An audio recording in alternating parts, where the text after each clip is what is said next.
Before going to the next theorem, so just go through some fundamental result that will be used in this theorem. In the previous lecture, we discussed that if function is analytic at in the domain, in the complex domain, then it satisfies the Cauchy-Riemann condition. So this is the necessary condition of a function to be a analytic. Now, what is the sufficient condition? So in order to prove the sufficient condition, first just go through some fundamental result of calculus. Now here this function u, which is a function of two variable. So this is a u function of two variable x and y. So remember this thing.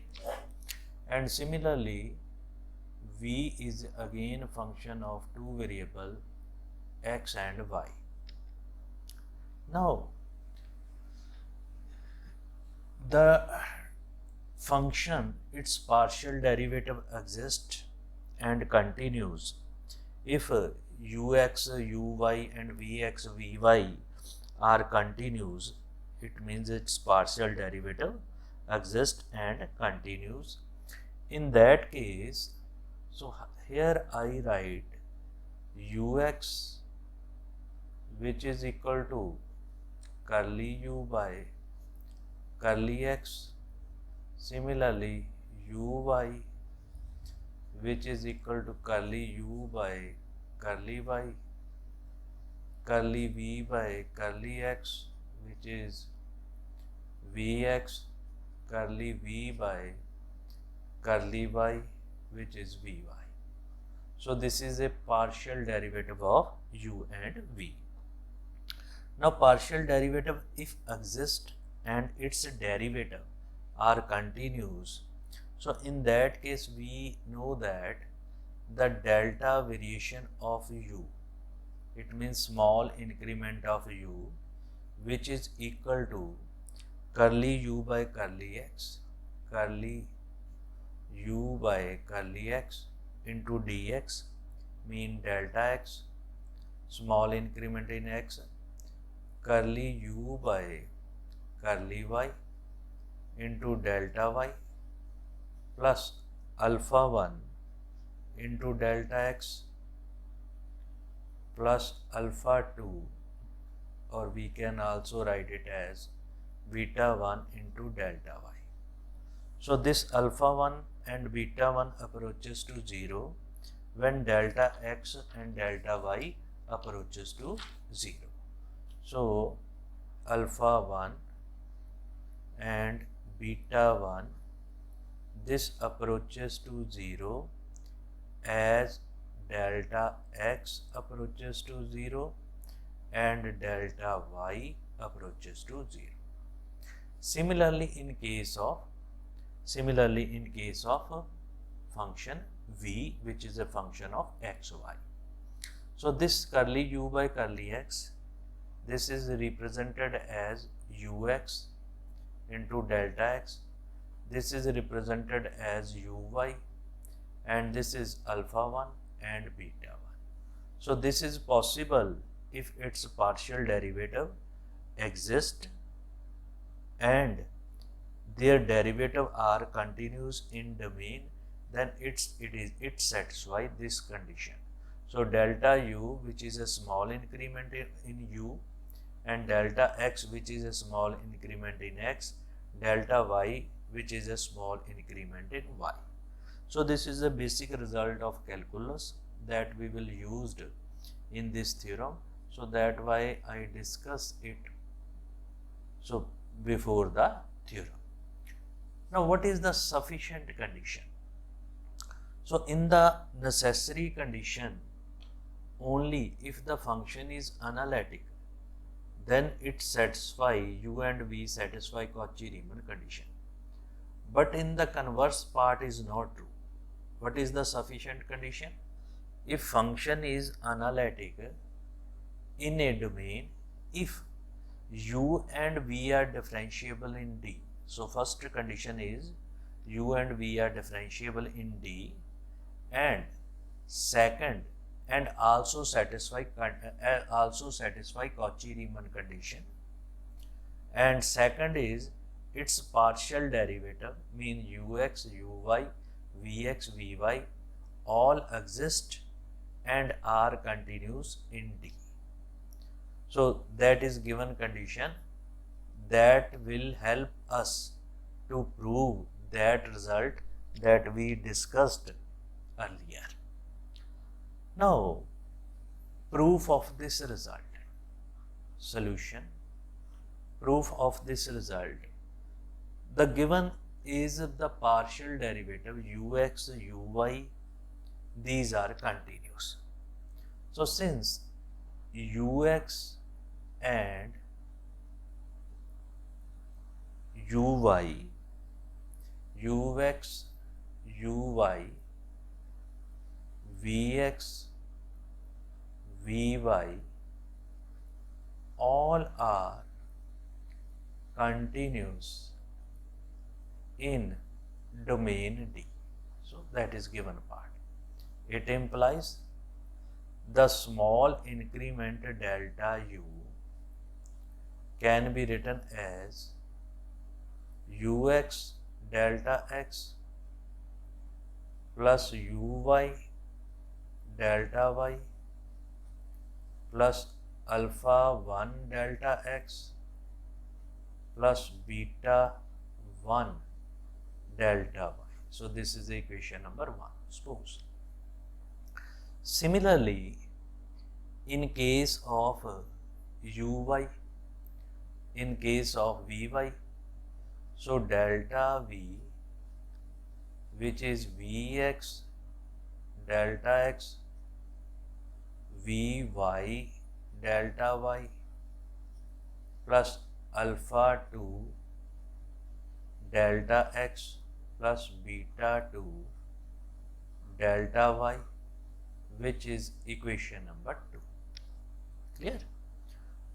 Where alpha 1, beta 1, alpha 2, beta 2, they are all constant, approaches to 0 as delta x comma delta y approaches to 0. So remember this result. So this is very important result. The entire theorem is on the basis of this result. So this is very important result. Now the function fz that is in given part, that is w. So here the function w, which is equal to f of z, so which is equal to u plus iota v. My aim is to prove that the function is analytic. So delta w can be written as, this is small increment, which is equal to delta u plus iota time delta v, right? So this is a simple definition of delta u and delta v. So this is equation number 1 and this is equation number 2. So by using this result, this can be written as ux plus iota vx into delta x. Similarly, uy plus iota vy into delta y. Similarly, alpha 1 plus iota alpha 2 into delta x plus beta 1 into iota beta 2 into delta y. Just substitute the value of delta u and delta v in this equation. So when we substitute this value in this equation, so we get ux plus iota vx into delta x plus uy plus iota vy into delta y plus alpha 1 plus iota alpha 2 into delta x plus beta 1 plus iota beta 2 into delta y. So just substitute the value in this equation. So I get this values. Now similarly, to find the derivative, we divide it with respect to delta w, so delta z. So here delta w by delta z, then we will find the limit. So this is equal to ux plus iota vx into delta x plus uy plus iota vy into delta y plus, so it is constant, so this sum is constant and this sum is a complex constant. So here we can write it as alpha dash into delta x. What is alpha dash? Alpha dash is alpha 1 plus iota alpha 2. Similarly here beta dash into delta y, and this is divided by delta z. So what is delta z? Which is delta x plus iota delta y. So this is equation number 3. Now what is alpha dash? Alpha dash is alpha 1 plus iota alpha 2, beta dash, which is beta 1 plus iota beta 2. Also we know that this approaches to 0. This approaches to 0 as delta x approaches to 0, delta y approaches to 0. So remember, this is equation number 4. Now, in the given part, the Cauchy-Riemann condition is satisfied. If Cauchy-Riemann condition is satisfied, then it means ux, which is equal to vy, and uy, which is equal to minus vx. So remember this thing. Now here it is a uy. Here this is a uy.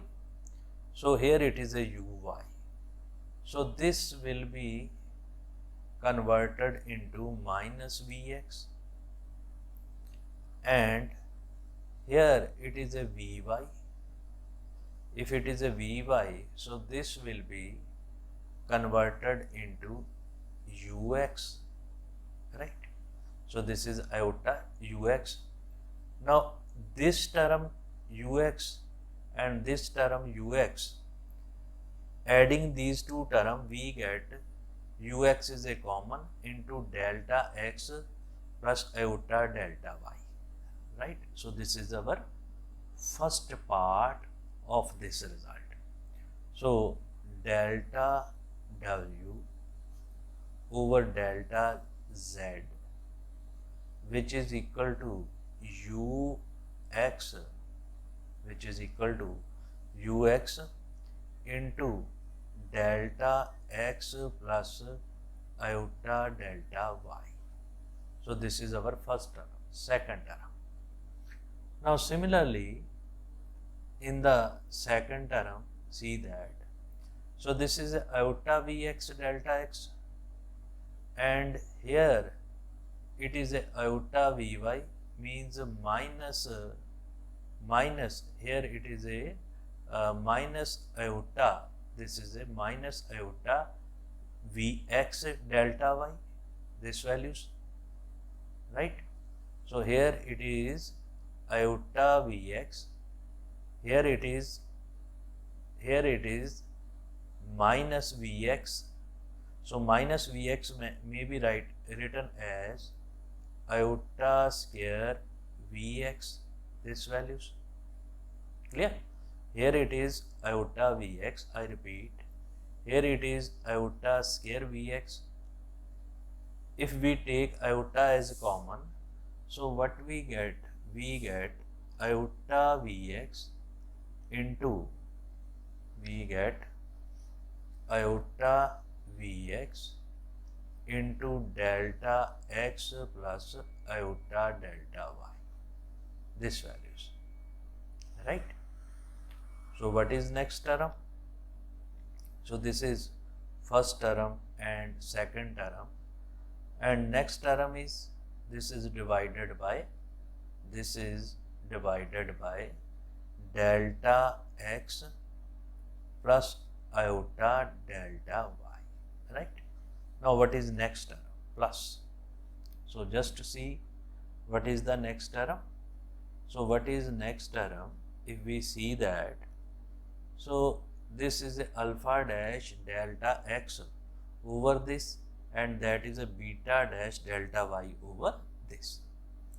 Now the next term, alpha dash delta x over delta x plus iota delta y plus beta dash delta y over delta x plus iota delta y.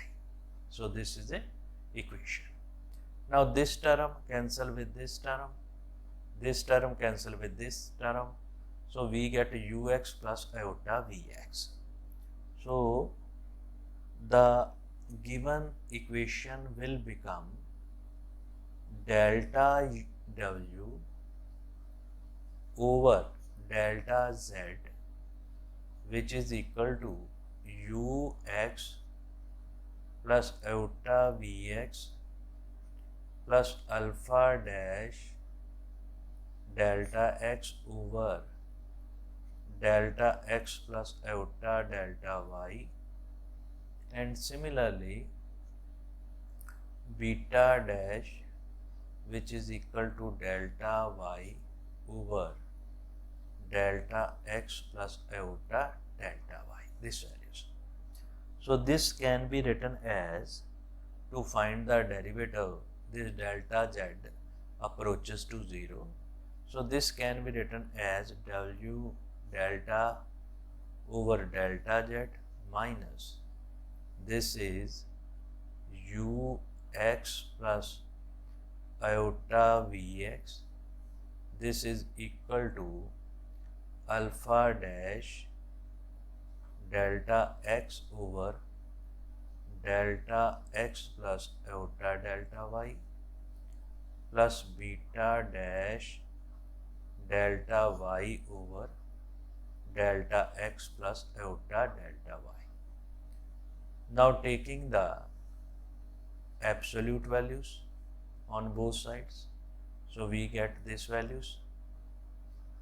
Now triangle inequality, so this is less than equal to, this is less than equal to absolute value of alpha dash into delta x over delta x plus iota delta y plus beta dash over delta y over delta x plus iota delta y, right? Now clearly this term is less than 1, so it is smaller part, it is larger part. Similarly, it is smaller part, it is a larger part. So this is a less than alpha dash into 1 plus beta dash into 1. So this is a less than. So if it is a less than, alpha dash into 1 and beta dash into 1 in absolute value. Now we know that when delta z approaches to 0, so in that case delta x approaches to 0, delta y approaches to 0, and again it implies alpha dash approaches to 0, beta dash approaches to 0. So this term approaches to 0, as delta z approaches to 0. Clear? So we get this values. So what we get? We get this delta w over limit delta z approaches to 0, delta w over delta z, which is equal to ux plus iota vx. So what is this? It is a derivative of w with respect to z. So the value of derivative of w with respect to z, which is equal to ux plus iota vx. So what is? It is a simply derivative of w with respect to x. It means, what is, if derivative exists, then f dash z exists. It means it is differentiable. So if it exists, then it has value. So what is its value? Its value is f dash z, which is equal to ux plus iota vx. So remember, so this is the derivative of function, which is ux plus iota vx. Now we can easily understand that this derivative can be written as curly w by curly x. So this is also written in this way, dw by dz. It is a derivative with respect to this. Now if derivative exists at any point, then it implies this function fz is analytic. Or we can also say that it is a regular, and we can also say that it is a holomorphic. It is a holomorphic. So here remember that if the sufficient condition is the partial derivative exists, satisfy Cauchy-Riemann condition, and then function is differentiable, function is analytic. If function is analytic, then its derivative is equal to ux plus iota vx. So necessary condition is simple, if this function u plus iota v, this function is analytic, then it implies u and v satisfy Cauchy-Riemann condition. Cauchy-Riemann condition, CR. But converse is not true. Here converse is not true. So when the converse is true, if in addition to this condition, one condition is added, that is curly u by curly x, curly u by curly y, curly v by curly x, curly v by curly y. So these partial derivatives are continuous in domain D. So if it is continuous in domain D, then both the condition black and red, that implies this function is analytic. So this is very important result. Remember, if function is analytic, then it satisfies Cauchy-Riemann condition. But if Cauchy-Riemann condition is satisfied, then it is not necessary the function is analytic.